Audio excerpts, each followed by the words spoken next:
godina horroo guduruu wallaggaa aanaa abee dongorootti finxaaliyyii faannoo seenaa harka muraa hanga uummata irratti irra deebiin raawwachuu gahanii jiru jedhan jiraattonni akka jedhanitti humnoota finxaaliyyii kanaan gara jabinni uummata irra hin geenye hin jiru. Biyya mootummaan jirutti humnoonni kun daangaa ce'anii dhufanii qe'ee isaaniitti yakka cimaa akka isaan irratti raawwataa turan kan himan jiraattonni humni Oromoo humna kana anurraa ittise hin jiru jechuun komatan. Uummanni harka qullaa qe'ee isaa keessatti dararaa argaa jira kan jedhan jiraattonni humnoota finxaaliyyii kana ofirraa ittisuuf meeshaalee of harkaa hin qabnu jedhan. Mootummaan waraana bilisummaa Oromoo deeggartu jedhee uummata irraa meeshaa hiike kan jedhan jiraattonni milishoota mootummaa naannawa sana jiran irraa ammoo gareewwan hidhatanii bosona jiran garagaraa meeshaa hiikkachuun gidduu kanatti harka qullaa hafnee dhumaatiif saaxilamne jedhan jiraattonni.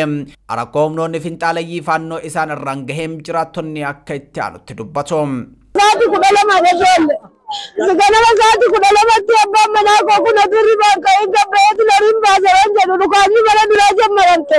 Gubali kalau belajar merante waktu dukani jadi orang kalau itu orang ini kata jadi kerja.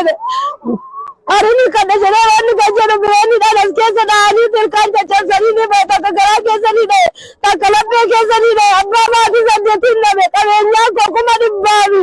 Saya pun dah tadi orang kita sekarang tu pun dah tadi mati saja tu kuno.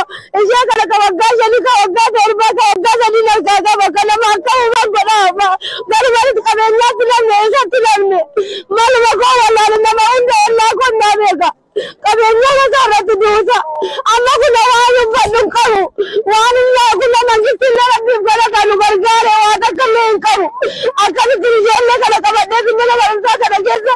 Makan kisah ni kau benar benar terjadi aku. Waduh kebadisa malah waduh kebadisa koller kamu. Matan malah tak kau juga Allah nak jalan. Rabu mati sakit tapi dia wajib nak be.